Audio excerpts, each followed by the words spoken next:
பேசியிருந்தேன். ஆக்சுவலாக சுரேஷ் ஃப்ரம் தஞ்சாவூர் போன டைம் பேசியிருந்தேன். அந்த வீடியோட இம்பேக்ட் பார்த்தீங்கன்னா ஊருக்கு போனோன்னா வேறு மாதிரி இருந்ததுன்னா நிறைய கிரிட்டிசைஸ் பண்ணப்பட்டது. அந்த நான் இங்கே இருக்கிற ரிவோர்ட்டான ஆனத்தை இந்த விஷயத்தை வந்து நிறைய பேர் கிரிட்டிசைஸ் பண்ணாங்க. என்ன கான்செப்ட்னா ஒரு நல்லா விளங்கிக்கணும் நம்ம எல்லாரும். நான் வந்து இதை பார்க்குறவங்க மெயினாக இந்த சேனலை பார்க்குறவங்க, யூடியூப் சேனலை பார்க்குறவங்க தயவுசெய்து என்னை யாரும் கட்டாயப்படுத்தியோ பிரெயின் வாஷ் பண்ணியோ இல்லை வந்து உங்கள் பாஷையில் மூளை செலவு பண்ணி என்னை அழைச்சிட்டு வரல. சரியா? அது ஃபஸ்ட்டு தெளிவாக புரிஞ்சுக்கோங்க. ஏன்னா நான் வந்து ஒரு ஆராய்ச்சி பண்ணி கிட்டத்தட்ட ஒரு 7 வருஷம் நான் இதில் பயணிச்சிட்ருக்கேன். அப்போது இன்னுமே என் பேர் கெஜெட்டில் சுரேஷன் தான் இருக்குது. அதனால் நானும் இந்துவில் தான் இருக்கேன் தற்போது. அதை ஃபஸ்ட்டு நல்லா விளங்கிக்கணும். ஆனால் அது இல்லாமல் நீங்களாக ஒவ்வொரு இஷ்டத்துக்கு ஒவ்வொரு மாதிரி பேசுனீங்கன்னா கண்டிப்பாக விளங்க வைக்க முடியாது. என்ன காரணம் அப்படின்னா தீவிரவாதம். இப்போ தீவிரவாதத்துக்கு டெஃபினேஷன் என்னப்பா? நீங்கள் என்ன அப்புறமேல நான் வந்து என்னோடய நம்பரை உங்களுக்கு கீழே கொடுக்குறேன்.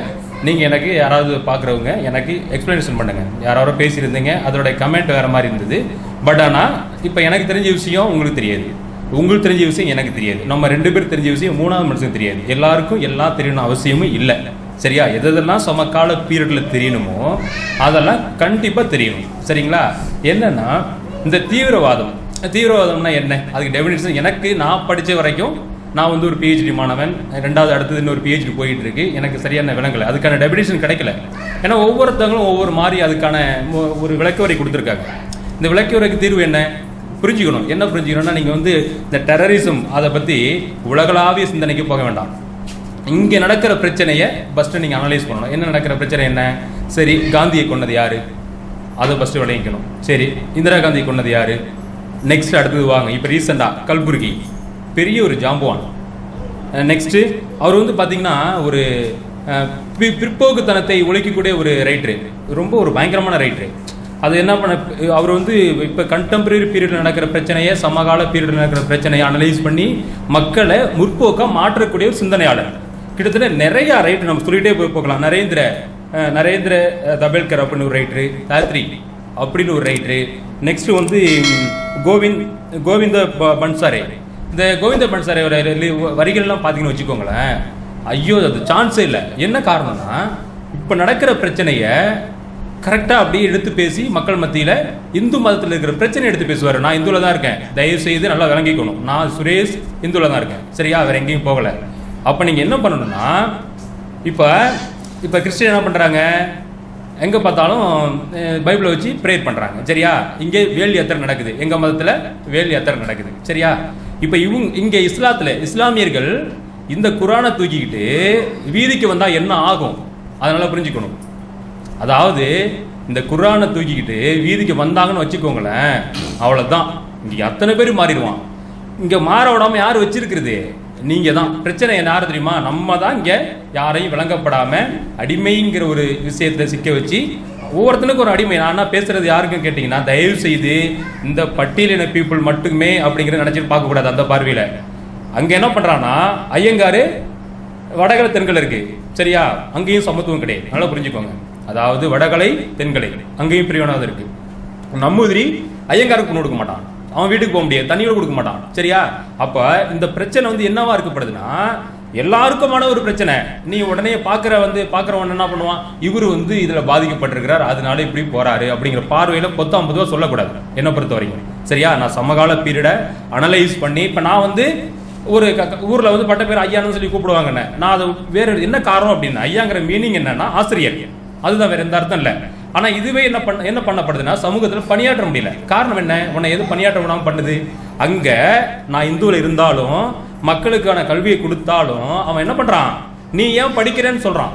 அப்போ அவன் என்ன பண்ணுறான்னா கஞ்சாவுக்கு அடிக்ட் ஆகு, நீ தண்ணி அடி, ப்ராஸ்டிடியூட் பண்ணு, இப்படிலாம் அங்கே போத்து பாவிக்கப்படுது. சரியா? இப்போ இங்கே இப்போ நான் சொன்னல இந்த பெரிய ரைட்டர் யார், இந்த கல்புர்கி, தென் நரேந்திர தபேல்கர், தாத்ரி, கோவிந்த பான்சரே, இவங்கெல்லாம் கொண்டது யாரு இப்போ கொண்டாங்க?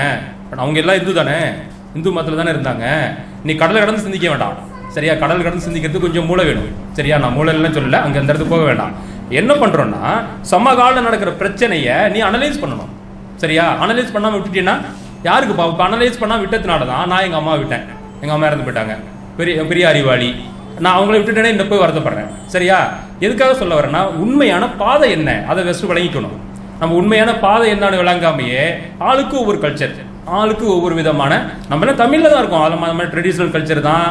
யாது முறை கணின் பூங்குன்றார் சொன்னது மாதிரி, திருமூலர் ஐயா சொன்னாங்களா கொஞ்சம் முன்னாடி, திருமூலர் சொன்னது மாதிரி ஒன்றே குலம் ஒரு, எல்லாமே சேம் கான்செப்ட் தான். எல்லாமே நம்ம ஜெனட்டிக் செக் பண்ணோம்னா எல்லாம் ஒரே ஜெனட்டிக் தான். 1934 பிறகு தான் இங்க வந்து என்ன ஆகுது, கேஸ்ட்ரியா ஒன்று உருவாகுது. தம்பி சொன்னார்ல, அவர் வழியை உணர்ந்தார் பார்த்தீங்களா, அதுதான். அப்ப வந்து உணர்த்தப்படுறது யாரு, என்ன உணர்த்த தம்பி சொன்னார், என்ன சொன்னாருன்னா, ஒரு குழந்தை ஒரு பொண்ணை போய் ரேப் பண்றான், ரேப் பண்ணிட்டு அந்த அம்மா அந்த குழந்தை வந்து அவங்க வந்து என்ன பண்றாங்கன்னா பிரெக்னென்ட் ஆயிடுறாங்க. பிரெக்னென்ட் ஆனவள் என்ன பண்றாங்கன்னா பிளேடை வச்சு கிழிக்கிறான். கிழிச்சிட்டு என்ன பண்றான், அந்த அந்த குழந்தைய வந்து டெமாலிஷ் பண்ணிடுறான். இது எவ்வளவு பெரிய வன்மம், இது யார் சொல்லி கொடுக்குறது சொல்லுங்க? என்ன காரணம், ஊட்டுறது யாரு? அவனுக்கு மதம் தானே ஊட்டுது, நம்மளோட உயர்ந்தவங்க அப்படின்னு. ஆனா இவனும் கீழே தான் இருக்கிறான், ஆனா அவனுக்கு விளங்கல, இவனும் கீழே தான் இருக்கிறான். இவங்க அடுக்கு ஒவ்வொரு அடுக்கா இருக்கு. இந்த அடுக்குகளை என்ன பண்றான், அவன் விளங்காம நான் மேல இருக்கிறேன்னு இவன் நினைச்சுக்கிறது, அவன் நான் உன்னோட மேல நினைச்சுக்கிறது. ஆனா எல்லாருமே இங்க என்ன பண்றான், ஒரு வட்டத்துக்குள்ளேயே சுத்துறான், சுத்தி வர்றான். பட் ஆனா யாரு விளங்க வைக்கிறது? படிக்கவே இல்லை, படிச்சதானே விளங்குவான். இப்ப நான் தான் சொன்னேன்ல, இப்போ அது பைபிளை எடுத்துட்டு போறது மாதிரியும், நெக்ஸ்ட் வந்து வேலையாத்திரை பண்ற மாதிரியும் குரானை தூக்கி வீதிக்கு போனாங்கன்னா அவ்வளவுதான், முடிஞ்சிச்சு. இந்தியா சுத்தமா இஸ்லாமிய இடம் மாறிடும். ஆனா அதுக்கான வாய்ப்பு என்ன பண்ணுது, யாரு பண்றா, அதை வந்து எக்ஸ்பிளனேஷன் பண்றது யாரு? அங்க கேஸ்டிசம் பண்ணப்படுறதுனால தான் நான் தேடலுக்கு போறேன். நல்லா விளங்கிக்கணும், சரியா? பாக்குற நண்பர்கள் என்ன பண்ணணும்னா, மீண்டும் நான் சொல்றேன், எக்காரணத்தை கொண்டும் பிரெயின் வாஷ் பண்ணி அப்படிங்கிற தாட்டே வரக்கூடாது. ஏன்னா எனக்கு இன்னிட்ட அந்த கமெண்ட் செக்ஷன்ல நான் போய் பாக்குறப்போ, எனக்கு போன் வர்றப்போ கேவலமா இருக்கு. புரிஞ்சுக்கோங்கப்பா தயவு செய்து. கார்ல் மார்க்ஸ் என்ன சொல்றாரு, மனிதனா பிறந்தவன் பயனின்றி அழியக்கூடாது என்றார் கார்ல் மார்க்ஸ். சரி, சொல்ற புரியுதா? அப்ப கார்ல் மார்க்ஸ் சிந்தனை என்ன, ஒவ்வொரு மனுஷனும் ரியாலிட்டியா வாழுன்னு சொல்றான். அப்ப ரியாலிட்டி எங்க கிடைக்குதுங்கிறது தேடணும். ஃபர்ஸ்ட் நீ ரியாலிட்டி எங்க கிடைக்குதுன்னே தேடாம விட்டீங்கன்னா உன் வாழ்க்கை சைபர், நீ அந்த வட்டத்துக்குள்ளே சுத்துற, சரியா? அப்ப இப்ப எங்க அம்மா நான் விட்டுட்டேன்ல, எங்க அம்மா வந்து என்னன்னு தெரியாம போயிட்டாங்க. எங்க அம்மா பெரிய அறிவாளியா இருந்தாலும் விட்டுட்டேன் நான். அப்ப என்ன ஆகுது இந்த இடத்துல, இப்ப அப்ப போன டைம் பேசியிருந்தேன் பெரியார்தாசன், அவர் பார்த்தீங்கன்னா அப்படியே பச்சையா பேசுவாரு. நான்லாம் அவருடைய என்னுடைய குரு மாதிரி தான் அவங்க. ஆனா ஒவ்வொரு வார்த்தையும் பாத்தீங்கன்னா கேவலமா இருக்கும், சரியா? என்ன காரணம், அங்க சமூக சீர்திருத்தம் தேவைப்படுது. என்ன சீர்திருத்தம்? ஃபர்ஸ்ட் படிக்கணும். நீ யாரு, நீ எங்க இருக்கிற, எப்படி இருக்கிறன்னு ஃபர்ஸ்ட் படிக்கணும். உன்னை அங்க படிக்க விட மாட்டான். படிக்காம விடுறது எது? உன் மதம் தானே, நம்ம மதம் தானே படிக்காம விடுது. இப்போ நம்ம மதத்தை நீ ஏன் அதை பிடிச்சி தொங்குற? எவ்வளோ ஐஏஎஸ், எவ்வளோ ஐபிஎஸ் என்ன பண்றாங்க அங்க? ஏன் இப்போ ரீசெண்டா ஐஐடி என்ன நடந்தது, என்னப்பா நடந்தது? அவங்க பெரிய பெரிய லிட்டரரி பீப்புளு, பிசிக்ஸ் அந்த மேடம், 8வது டிபார்ட்மெண்ட் நினைக்கிறேன், சரியா எனக்கு அவங்க இது பேரு தெரியல. பிளாங்க்ஸ் வித் அப்பர் கேஸ்ட் நீ சொல்லிட்டு இங்க தெரியுறாங்கல்ல, நான் அண்ட பரம்பரைன்னு சொல்லிட்டு, அந்த அப்பர் கேஸ்ட் தான் அந்த அம்மாவுக்கு தனி கிளாஸ். சொல்றது புரியுதா? அவங்க பெரிய எழுத்தாளர், பாக்குறதுக்கு நமக்கு இதா இருக்கு. அவங்க ஃபேமிலியில அப்ராட்ல செட்டில்டு, அவங்க ஆக்ஸ்போர்ட்ல அவங்க டாக்டர் ஒர்க் பண்றாங்களா. நான் அதில் இந்த போய் பாக்குறப்ப தான் எனக்கே தெரியுது இப்போ நம்மளாம் எங்க இருக்கிறோம் அப்படின்னு. அப்ப அந்த அம்மாவுக்கு விளங்க வைக்கணும்ல, அந்த அம்மா விளங்கிருக்காங்க, நல்ல டேலண்டான பர்சனு. இப்போ எங்க இப்போ ஏன் அதை நம்ம பயணிக்கணும்னு கேட்கறேன். நான் சொல்ற விளங்குதா? நீ இவ்வளவு பிரச்சனை இருக்கும், அங்கே ஏன் நீ போற? நீ உனக்கு ஏன் இங்க எல்லாமே உனக்கு கிடைக்கப்படுது இல்லை? உடனே என்ன சொல்ற, டெரரிசம்னா இப்போ விளக்கம் கொடுத்தேன். இதெல்லாம் சுட்டு கொண்டவங்களாம் யாரு? யார் சுட்டு கொண்டது? எவனாச்சும் ஒருத்தன் இஸ்மாயில் எவனாச்சும் தூக்கி போட்டுருவாங்க, இங்க ஒரு முஸ்லீம் பெராட் போட்டுருவான், போட்டுட்டு இவன் தான் பண்ணான்ருவான். இவங்களெல்லாம் சுட்டு கொண்டது யாரு? சரியா? அப்ப நீங்க விளங்கிக்கணும், போய் படி. இந்த ரைட்டர்லாம் யாரு? உங்க சமூகத்தில் உங்க எழுத்தப்படி இவங்க ஆகச்சிறந்த ஆளுமை. இவங்க எல்லாமே இவங்கெல்லாம் சமூகத்தில் நடக்கிற அழுக்க தொடர்ச்சி இருந்தாங்க பெரியார் மாதிரி. அப்ப இதெல்லாம் நீங்க வந்து கண்டுக்க மாட்டீங்க. இப்ப என்ன பண்ணுதுன்னா, வந்தனா கட்டாரியா தெரியும் உங்களுக்கு, ஒரு இன்டர்நேஷனல் பிளேயரு, சரிங்களா? இந்தியன் டீமுக்காக விளையாண்டாங்க. ஒரு லேடி, அவங்க மூஞ்ச பார்த்தீங்கன்னா அப்படியே ஒட்டி போய் ஒண்ணுமே இல்லாம ஆம்பளை மாதிரி இப்ப கம்பீரமா இருக்காங்க. பட் ஆனா அவங்களுக்கு என்ன நடந்தது, 3 கோல் அடிச்சாங்க, ஹாட்ரிக் கோல். இப்பதான் வந்து இந்தியன் ஹாக்கி டீம் வந்து ஒரு பரிணாம வளர்ச்சி பெற்றிருக்கு. பட் ஆனா அவங்க செமி ஃபைனல்ல தோத்துறாங்க. அப்ப என்ன கொண்டாடுறான் அவன் போய், அந்த அம்மா பிளாங்க்ஸ் தலித் கம்யூனிட்டி. அப்ப அப்பர் கேஸ்ட்னு சொல்லிட்டு திரியிறவன் என்ன பண்றான்னா, அந்த அம்மாவோட வீட்டுக்கு போய் முன்னாடி வெடி அடிச்சு கொண்டாடுறான். ஏன் இந்த டீம் தோத்துட்டான், இவங்க வந்து அதுல வந்து அதிகமான பீப்புள் பட்டியலின மக்கள் இருந்தாங்களாம். எவ்வளவு பெரிய வன்மம் யோசனை பண்ணி பாருங்க, எவ்வளவு கேவலமான ஒரு செயல்பாடு. இந்தியன் டீம்ல போறதே பெரிய விஷயம். அவங்க கீழே மாவட்டம், ஒன்றியம், டிஸ்ட்ரிக்ட், ஸ்டேட் இப்படிலாம் கலந்து போய் ஜோன் அதெல்லாம் முடிஞ்சிட்டு மேலே போகணும். அவ்வளோ ஒரு கஷ்டப்பட்டிருப்பாங்க. சாப்பாடு கூட வழி இல்லாமல் போய் என்ன பண்ணியிருப்பாங்க, அந்த ஈவெண்ட் அட்டன் பண்ணியிருப்பாங்க. அவ்வளோ தூரம் கஷ்டப்பட்டு ஹாட்ரிக் கோல் அடிச்சு. ஆனால் அவங்க என்ன பண்ணுறாங்க, கேஸ்ட்டுங்கிற விஷயத்தில் தள்ளப்படுறாங்க. எவ்வளோ பெரிய பாவமான செயல் பார்த்தீங்களா அது? அவங்க திறமையை கொண்டாடணுமா இல்லையா? சமீபத்துக்கு போன முக்கிய காரணம் நம்ம அந்த கட்டாரியா அவங்கள கொண்டாடணுமா இல்லை, கொண்டாட வேண்டாம். பட் ஆனால் நீ என்ன மாதிரி செயல் செஞ்சிருக்க, உன் செய்ய சொன்னது யாரு, அதை தூண்டுறது யாரு? உனக்கு உளவியல பாதிக்கப்பட்டிருக்காங்க, அவன் உளவியலுங்கிறது புரிய வைக்கணும். நீ நம்ம மேல இருக்கிறோம், அவங்க கீழே இருக்கிறாங்க அப்படின்னு. இதெல்லாம் இருந்தது இல்ல. அப்ப இந்த குர்ஆன்ங்கிற விஷயத்த நீ வந்து பீப்புளுக்கு எடுத்துட்டு போகணும். நம்ம எடுத்துட்டு போனாதான் இவனுக்கு விளங்கும். இதே மாதிரி நடந்தது தஞ்சாவூர்ல. என்ன நடந்ததுன்னா, நான் பேர் சொல்ல விரும்பல, பட் ஆனால் என்னட்ட படிச்ச ஸ்டூடெண்ட். அவன் என்ன ஆச்சுன்னா, அவன் யூத் ஒலிம்பிக்ல போய் இந்தியா 3rd பிளேஸ் வாங்கிட்டு வருது. அர்ஜென்டினாவில் போய் விளாண்டு வரான் ட்ரிபிள் ஜம்ப்ல. பட் ஆனால் என்ன ஆகுதுன்னா, அவன் பிளெக்ஸ் அடிச்சு கிளிக்கிறாங்க. காரணம் என்ன காரணம்? பட்டியலினம். 1913 பிறகுதான், இங்கே 34 பிறகுதான் இங்கே கேஸ்டே ஒன்று இந்தியாவில் தமிழகத்தில் உருவாகுது. என்ன விஷயம்? அதாவது என்னன்னா, எல்லாரும் அந்த எஸ்சி எஸ்டியில் வந்து எஸ்சியில் வந்தீங்கன்னா, பட்டியலினத்தில் வந்தீங்கன்னா உங்களுக்கு கவர்மெண்ட் ஸ்கீம் கொடுக்கப்படுது அப்படின்னு பிரிட்டிஷ் கவர்மெண்ட் டிக்ளேர் பண்ணுறான். அப்போ எல்லாருமே அதில் தான் இருக்கிறோம். இப்போ இருக்கிற பீப்புள் எல்லாருமே அதில் தான் இருக்கிறோம். ஆனால் என்ன பண்ணுறான் இவன் வந்து, இப்போ உள்ளவெல்லாம் பரிணாம வளர்ச்சி பெற்று அப்படியே விட்டுட்டு வேண்டாம், நான் எனக்கு சலுகை வேண்டாம்னு போயிட்டான். ஆனால் அவன் என்ன பார்க்கப்படுது, தீண்டாமைன்னு சொல்லப்படுதா இல்லையா? சொல்லப்படுது. அப்போ உனக்கு எங்க தேடல் எங்க இருக்கணும்? நம்ம போய் சொன்னாலும் அவன் என்ன பார்க்கப்படுறான்னா, எனக்கு தெரிஞ்சு இப்போ அந்த பையன் வந்து ரொம்ப கஷ்டப்பட்டு ரொம்ப பாவர்ட்டியான பையன், இவ்வளவு தூரம் இந்தியாவுக்காக விளையாண்டுருக்கான், இந்திய கொடியும் சுமந்துருக்கான். எவ்வளவு பெரிய விஷயம் அது. அவனை கொண்டாடணுமே வேண்டாமா? கொண்டாட வேண்டாம். ஜஸ்ட் நீ பாட்டுக்கு கடந்து போகலாம், எனக்கு அவனை பிடிக்கல அப்படின்னு, சரியா? பட் ஆனால் அவனை கொண்டாடுறது ஏற்றுக்க முடியல. அங்க அவனுக்கு ஊட்டுறது என்ன? மதம் தானே ஊட்டுது, மனிதர் தானே சொல்லுது நீ மேல அப்படின்னு. இவனும் கீழே தான் இருக்கிறான், சொல்ற புரியுதுங்களா? இவனும் கீழே தான் இருக்கிறான். ஆனா அவன் என்ன உளவியல் என்ன நினைச்சுக்கிறான், நான் மேல இருக்கேன் அப்படின்னு நினைச்சுக்கிறான். சரியா? அப்ப நமக்கு என்ன தேவைப்படுது? படிக்கணும். படிச்சீங்கன்னா கரெக்டான பார்த்து. ஆனா முக்காவது படிச்சவன் தப்பு பண்றாங்க, படிக்காதனோட. பட் நான் போய் சொல்றேன், எப்பா இப்படிலாம் இருக்குப்பா, இந்த மாதிரி நானும் இப்போ நான் பேசுறது மீன் விளங்கிக்கோங்க. சுரேஷ் என்கின்ற ஒரு பையன் இந்து மதத்துல தான் இப்போ நான் இருக்கேன், சரியா? நல்லா விளங்கிக்கணும். நீ பாட்டுக்க ஏதாவது ஒன்று சிந்தனை இல்லை, நீ புலம்பெயர்ந்து போனீங்கன்னா நான் பொறுப்பாக முடியாது. உனக்கு டவுட்டா எனக்கு கால் பண்ணி பேசு, நான் உனக்கு விளங்க வைக்கிறேன், சரியா? நீ பாட்டுக்க அங்கே டெரரிஸ்ட் கட்டமைக்கப்படுது, அதை பண்ணுது இதை பண்ணுதுன்னா சொல்லவே கூடாது. டெரரிஸ்ட் மீனிங்கே இல்லை இங்கே. டெபினிஷனுக்கு யாராவது சொல்லுங்க. இப்போ இவங்கெல்லாம் என்ன பண்ணி கொண்டப்பட்டது? ஒவ்வொரு கண்டனை விட்டுட்டு அடுத்தது போகிற சூழ்நிலைக்கு நானே வர்றேன். என்ன காரணம்னா, விடை கிடைக்காதீங்க. டெரரிஸ்ட் விடையே கிடைக்காது. யாராவது இப்போ தமிழ் பீப்புள் எல்லாருமே வந்து நம்மலாம் வந்து இதில் பயணிச்சு இதுக்காக பயணிச்சுட்டு இருக்கிறோமா? உண்மையான வழி இருக்கு. காரணம் அவன் தான் என்ன பண்றான், நம்ம குர்ஆனை வீதிக்கு எடுத்து வந்துட்டீங்க அப்படின்னா இங்க வந்து என்ன ஆயிரும், ஒட்டுமொத்த பீப்புளும் ரிவோட்டட் ஆயிரும். அப்ப இங்க மதங்கிறது ஒண்ணு இருக்காது. நான் எக்காரத்தை கொண்டும் மதத்துக்கு எதிரானவர் அல்ல.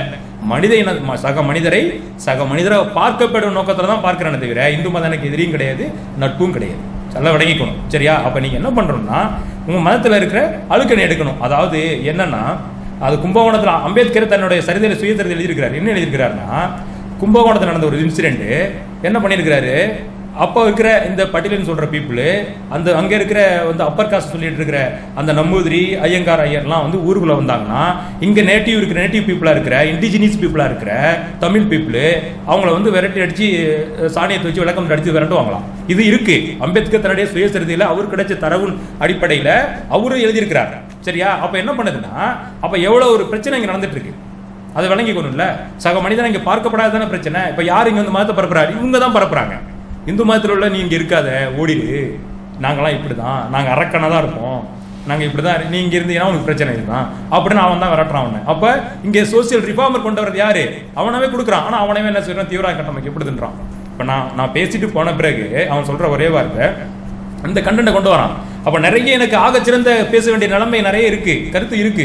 என் எக்ஸாம் இருக்கிறதுனால நான் அதுக்கு சரியாக ஒரு ரெடி பண்ணி விட முடியல. ஜஸ்ட் இப்பதான் ஒரு 5 நிமிஷத்துல தம்பி பேசணும்னா எனக்கு மோட்டிவேஷன் ஆச்சு. ஆகா, இவனும் தம்பி இதே மாதிரி ஒரு சுச்சுவேஷன்ல வந்தப்பட்டிருக்கிறானே அப்படின்னு. அதாவது இப்ப நமக்கு சமத்துவம் கிடைக்குது, எல்லாமே கிடைச்சாலும் கூட மற்ற பீப்புளுக்கு விளங்க வைக்கணும். அதுதான் இங்க பிரச்சனை. நான் வாத்தியாரா இருக்கிறதுனால நான் ஃபீல் பண்றேன், வலி அதிகமா இருக்கு. எல்லாரும் ஒன்றே குலம் ஒருவனே தேவன் சொன்னது மாதிரி அதை ரீச் பண்ணணும்னா, எனக்கு யாரும் சொன்னா, நான் 7 வருஷம் பிறகு தான் இங்க வந்திருக்கிறேன். எனக்கு முன்னாடியே சொல்லியிருந்தா இன்னைக்கு நான் இன்னும் அட்வான்டேஜ் ஆயிருப்பேன்ல. 7 வருஷத்துக்கு பிறகு இப்போ என்ன எல்லாரும் இழந்துட்டு, எங்க அப்பாவை இழந்துட்டு, எங்க அம்மா அப்பா இருக்காங்க இறந்துட்டு, அவங்களுக்கு இன்னும் நான் விளங்க வைக்க முடியாது. ஆனா முக்கால்வாசி படிச்சவன் என்ன பண்றான்னா, சம்பந்தமே எல்லாம் பிடிச்சி தொங்குறான் இந்து மதத்தை. ஏன் தொங்க வேண்டிய அவசியம் என்ன இருக்கு? உனக்கு எனக்கு தேவை என்ன இருக்குங்க? நீ ஏன் தெரியாத ஒரு கல்ச்சர்ல சுத்துற? இப்ப Thomas Alva Edison electric bulb கண்டுபிடிச்சாரு, நம்ம யூஸ் ஆகுது. இது குர்ஆன் வந்து மனித வாழ்வில் சிந்தனையை கொண்டது. மனிதன் எப்படி வாழணுங்கிறத சொல்லுது. அப்ப நீ இதை நம்ம கைப்பற்றாம இருந்தீங்கன்னா, இதை ஃபாலோ பண்ணாம நீ ஒரு பைத்தியக்காரன் அர்த்தம். நான் இப்படியே இருப்பேன், எனக்கு தேவையில்லை, பரிணாம வளர்ச்சி தேவையில்லை, நான் இப்படியே இருந்துட்டு போறேன்னா அது யார் ஒன்றை சார்ந்தது, நீ இப்படியே இருந்துட்டு போ அப்படி. நான் அது மாதிரி வாழ முடியாதுல்ல. எனக்கு எந்த தேடலுங்கிறத நான் பயணிக்கிறேன், எனக்கு வழி என்னங்கிறத உணர்றேன். அப்போ நான் என்ன சொல்றேன்னா, இப்போ யாரும் என்ன மீண்டும் மீண்டும் சொல்ற ஒரே ஒரு விஷயம், பார்வையாளருக்கு என்ன பண்ணணும்னா, என்ன யார் பிரணாச்சனம் பேச பண்ணுறாங்க இடத்துக்கு வரவே கூடாது. டவுட்னா இமீடியட்டாக எனக்கு கால் பண்ணு, நான் உனக்கு வழங்க வைக்கிறேன். சரியா? அப்போ என்ன பண்றேன்னா, இன்னும் நிறைய பிரச்சனை நடந்திருக்கீங்க.